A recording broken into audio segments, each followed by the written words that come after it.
vous êtes de plus en plus nombreux à nous suivre et à participer à l'évolution de la chaîne Afrique N24, et sincèrement nous tenions à vous en remercier.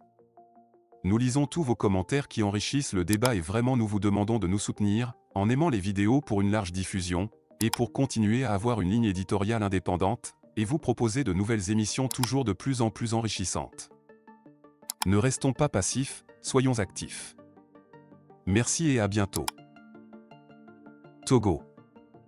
Plateforme industrielle d'Adétikopé, des signaux alarmants sous les projecteurs d'une pyramide de Ponzi. Inaugurée en grande pompe le 6 juin 2021 par Ford Gnassingbé, la plateforme industrielle d'Adétikopé, PIA, promue comme un projet ambitieux d'industrialisation, rencontre de graves difficultés. Les indicateurs sont au rouge. Malgré les efforts de communication pour embellir l'image de cette structure dirigée par les controversés Gupta, la réalité est tout autre. Entre une gestion douteuse des premiers responsables et le silence complice des autorités togolaises, la PIA s'effondre progressivement comme un château de cartes. Une crise majeure secoue la PIA. Des informations recueillies sur plusieurs semaines révèlent une situation alarmante au sein de la plateforme industrielle d'Adétikopé, PIA, considérée comme un joyau de l'industrie togolaise.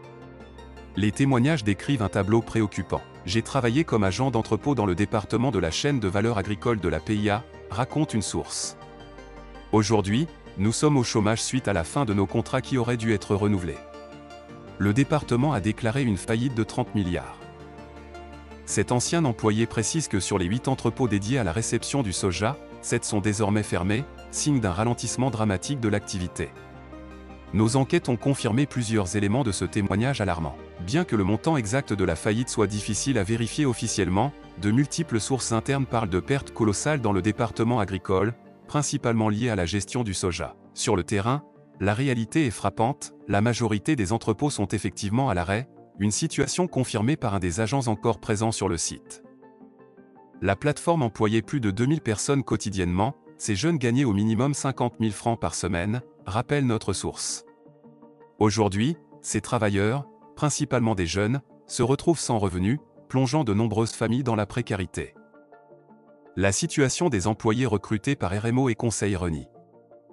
Les employés recrutés par la société RMO, dirigée par Madame Priska Beoa, au sein de la plateforme industrielle d'Adétikopé, PIA, font face à une situation alarmante, comme en témoigne une lettre collective adressée à leur direction il y a quelques semaines. Pour les employés, RMO est un réseau d'arnaques qui agit en complicité avec le responsable des ressources humaines de la PIA pour diviser les salaires par deux, invoquant la clause de la sous-traitance. Ceux qui, au départ, avaient un salaire de 300 000 francs CFA, se retrouvent aujourd'hui avec la moitié, sans possibilité de réclamer quoi que ce soit.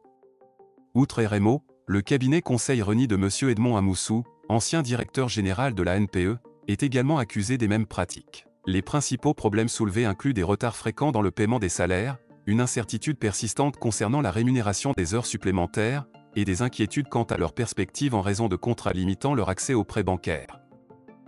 Ces conditions précaires affectent non seulement leur bien-être financier, mais aussi leur performance et leur engagement au travail. Monsieur Touchard, responsable du port sec de la PIA, préfère recruter des étrangers, notamment des Ghanéens, payés 2 fois plus que les Togolais et ses compatriotes indiens, payés à plus d'1 million par mois. Les Togolais sont maltraités, leurs compétences ne sont pas sollicitées. De plus, les travailleurs expriment des préoccupations concernant l'inadéquation de l'assurance maladie universelle récemment introduite, en particulier pour les accidents de travail dans leur environnement à haut risque. Ils soulignent également l'absence de rémunération pendant les congés de maternité. Face à ces problèmes, les employés appellent à des mesures concrètes pour améliorer leurs conditions de travail et garantir le respect de leurs droits fondamentaux. De nouvelles révélations.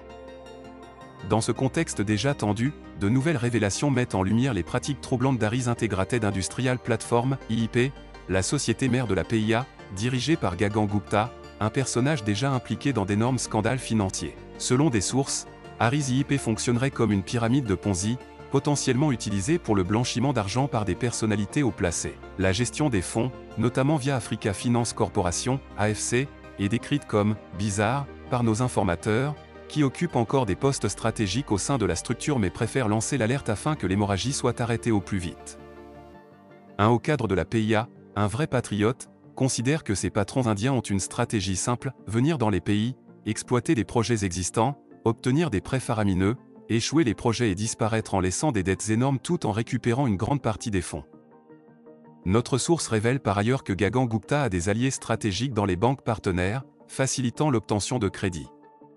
Des accusations préoccupantes évoquent l'achat de propriétés à Londres par Gupta et certains dirigeants de banques partenaires, soulevant des questions éthiques et de transparence. Aris IP, opérant dans 11 pays africains, prétend identifier les lacunes industrielles pour créer de nouvelles industries et industrialiser des secteurs clés. Cependant, ces révélations remettent sérieusement en question la viabilité et l'intégrité de ce modèle d'affaires. Des arrestations déjà signalées. Un scandale de fraude et de malversation financière secoue actuellement le groupe Aris IP.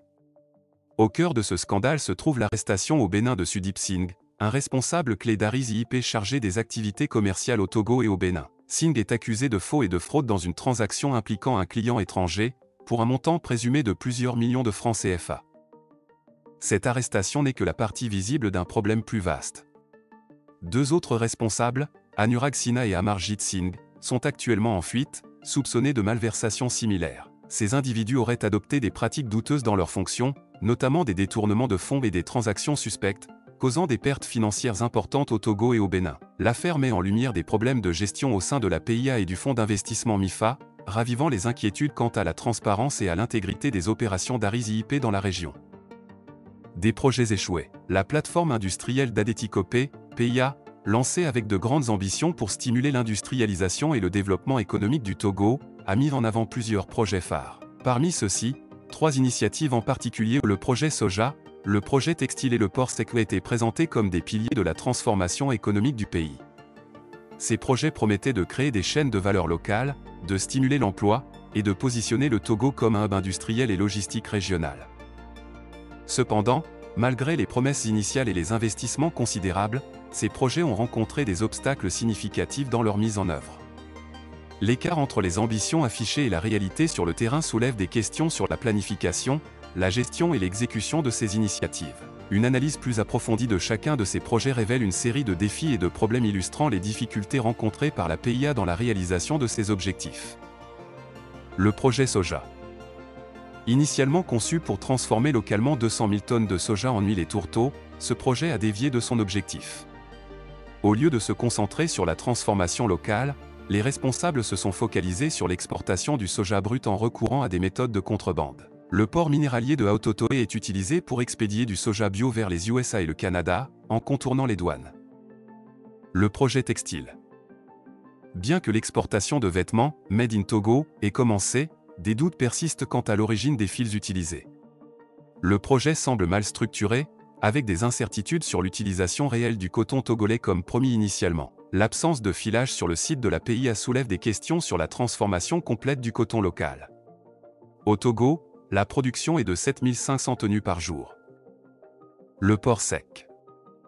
Malgré des ambitions importantes pour créer un hub logistique régional, le projet a rencontré des obstacles majeurs.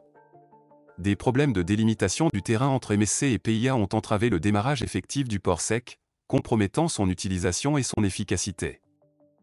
Ces projets illustrent un écart significatif entre les ambitions initiales et la réalité sur le terrain, suggérant des problèmes de planification, de gestion et de mise en œuvre au sein de la PIA. Le manque de transparence, l'improvisation apparente dans certains secteurs, et l'absence d'expertise locale adéquate semblent être des facteurs contribuant à ces difficultés.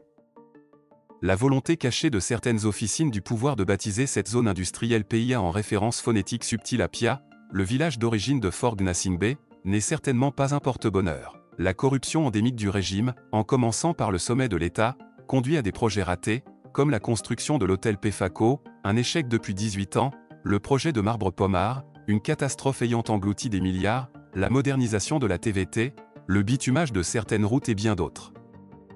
Le mode opératoire est le même, faire venir des pseudo-hommes d'affaires sulfureux qui montent des projets bidons, prennent des milliards dans les banques togolaises, versent des commissions aux dirigeants et disparaissent dans la nature. La PIA, avec ses sulfureux indiens et leurs complices togolais corrompus au sommet de l'État, risque d'être un éléphant blanc si ce n'est déjà le cas. Plateforme industrielle d'Adéticopé, PIA, un symbole du manque de patriotisme et de corruption des dirigeants. La plateforme industrielle d'Adéticopé, PIA, lancé avec des ambitions de stimuler l'industrialisation et le développement économique du Togo, se révèle être un triste exemple du manque de patriotisme des dirigeants et de la corruption endémique qui gangrène les institutions togolaises. Manque de patriotisme des dirigeants. Le projet PIA, initialement conçu pour positionner le Togo comme un hub industriel et logistique, a été détourné de son objectif noble par des pratiques douteuses. Les dirigeants, au lieu de servir les intérêts de la nation, ont privilégié des intérêts personnels et étrangers. La focalisation sur l'exportation brute du soja, au détriment de la transformation locale, en est un exemple flagrant. Plutôt que de renforcer l'économie locale en créant des emplois et en ajoutant de la valeur aux produits locaux, les responsables ont choisi des chemins de moindre résistance qui favorisent des gains rapides mais temporaires, souvent au détriment des travailleurs et de la stabilité économique du pays. Des autorités véreuses et cupides. Les témoignages et enquêtes révèlent une gestion marquée par la corruption et la cupidité. Les autorités, censées superviser et réguler ce projet, se sont révélées complices, fermant les yeux sur les pratiques mafieuses des responsables de la PIA. La complicité entre les dirigeants togolais et les gestionnaires étrangers a permis des détournements de fonds massifs, des fraudes et des pratiques d'exploitation des travailleurs. Des sociétés de sous-traitance, comme RMO et Conseil Reni, ont été utilisées pour réduire de moitié les salaires des employés sans recours possible, tout cela sous le regard bienveillant des autorités. Une ambition de développement national compromise. Le projet PIA était censé être un moteur de développement économique pour le Togo, promettant de créer des chaînes de valeur locales, de stimuler l'emploi et de transformer l'économie nationale. Cependant, les malversations et la mauvaise gestion ont transformé cette ambition en un mirage.